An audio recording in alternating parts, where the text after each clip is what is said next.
Shalom saudara-saudaraku yang terkasih dalam Yesus Kristus. Perkenalkanlah, saya Katarina Rini dari Paroki Ratu Rosari Kesatrian di Malang. Renungan hari ini diambil dari Injil Lukas bab 10 ayat 17-24. Bacaan yang sesuai dengan tugas perutusan kita. Mari kita baca bersama-sama. Inilah Injil Yesus Kristus menurut Lukas. Dimuliakanlah Tuhan. Kemudian ke-70 murid itu kembali dengan gembira dan berkata, "Tuhan, juga setan-setan takluk kepada kami demi nama-Mu." Lalu kata Yesus kepada mereka, "Aku melihat iblis jatuh seperti kilat dari langit. Sesungguhnya aku telah memberikan kuasa kepada kamu untuk menginjak ular dan kalajengking, dan kuasa untuk menahan kekuatan musuh, sehingga tidak ada yang akan membahayakan kamu. Namun demikian, janganlah bersukacita karena roh-roh itu takluk kepadamu, tetapi bersukacitalah karena namamu ada terdaftar di surga." Pada waktu itu juga bergembiralah Yesus dalam Roh Kudus dan berkata, "Aku bersyukur kepadamu Bapa Tuhan langit dan bumi, karena semuanya itu Engkau sembunyikan bagi orang bijak dan orang pandai, tetapi Engkau nyatakan kepada orang kecil. Ya Bapa, itulah yang berkenan kepadamu. Semua telah diserahkan kepadaku oleh Bapakku, dan tidak ada seorang pun yang tahu siapakah anak selain Bapa, dan siapakah Bapa selain anak. Dan orang yang berkenan kepadanya, anak itu berkenan menyatakan hal itu." Sesudah itu berpalinglah Yesus kepada murid-muridnya tersendiri dan berkata, "Berbahagialah mata yang melihat apa yang kamu lihat, karena aku berkata kepada kamu, banyak nabi dan raja ingin melihat apa yang kamu lihat, tetapi tidak melihatnya, dan ingin mendengar apa yang kamu dengar, tetapi tidak mendengarnya." Demikianlah sabda Tuhan. Terpujilah Kristus. Bapak Ibu yang terkasih, kita tahu bahwa Yesus tidak hanya mengutus murid-muridnya saja, tetapi juga 70 murid yang lain. Siapakah ke-70 murid itu? Di dalam kitab suci ini tidak dijelaskan. Itu adalah gambaran murid-murid secara umum, mereka yang tidak dikenal. Bukan murid yang ternama ataupun yang spesial.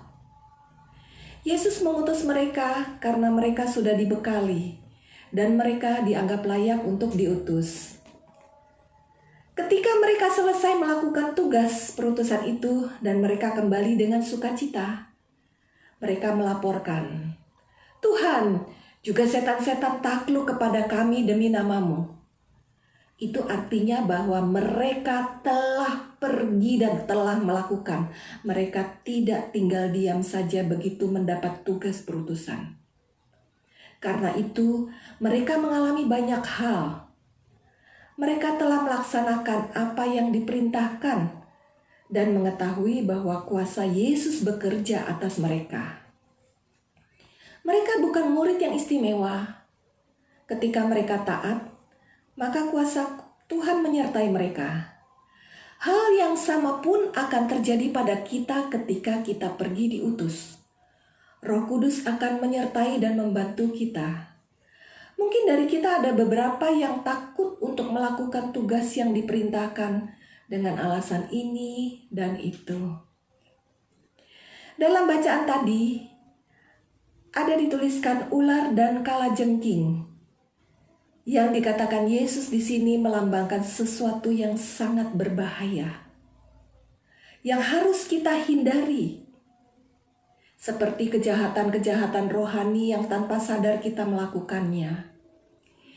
Yesus memperingatkan kita bahwa kita tidak boleh menjadikan keberhasilan kita di dalam pelayanan sebagai suatu kesombongan rohani.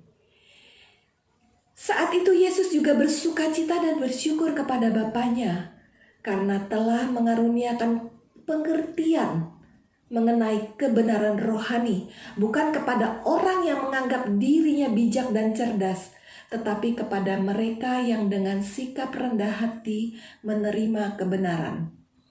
Ini adalah pengajaran Yesus mengenai kerendahan hati. Ketika kita dapat bertanggung jawab terhadap tugas yang diberikan kepada kita, disitulah kita tahu untuk bersyukur. Orang yang menganggap dirinya bijak, cerdas, pastinya akan mempertanyakan ajaran firman Allah dengan pengetahuan-pengetahuan super hebat yang ada di kepalanya. Banyak hal yang baik bukan karena kita disanjung, dihadiahi, tetapi karena cinta kita kepada Tuhan, maka kita melakukan pola hidup yang baik. Semua ini mengajarkan kepada kita untuk tidak menjadi orang sombong. Jangan sampai kita terbuai dengan ketenaran dan kepopularitasan, godaan untuk dipuji, disanjung akan apa yang telah kita perbuat. Di dalam pelayanan kita, sering kita dipermainkan oleh kata-kata. Dikatakan kita hebat, kita baik. Semua merupakan pujian dan sanjungan yang bisa hilang seketika. Hidup kita jangan merupakan sebuah motivasi untuk mendapatkan penghargaan, tetapi menjadi baik dan melakukan hal yang baik itu yang diinginkan oleh Tuhan.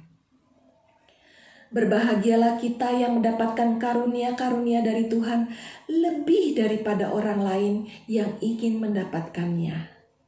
Mari kita bersyukur bahwa kita selalu ditantang oleh Tuhan untuk menyempurnakan, bukan dengan kesombongan, bukan dengan mengandalkan kekuatan, tetapi dengan kerendahan hati.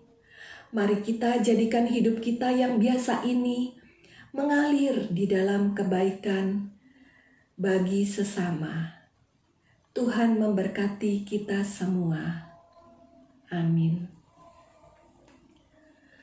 Kemuliaan kepada Bapa dan Putra dan Roh Kudus, seperti pada permulaan, sekarang, selalu, dan sepanjang segala abad. Amin. Dalam nama Bapa dan Putra dan Roh Kudus. Amin.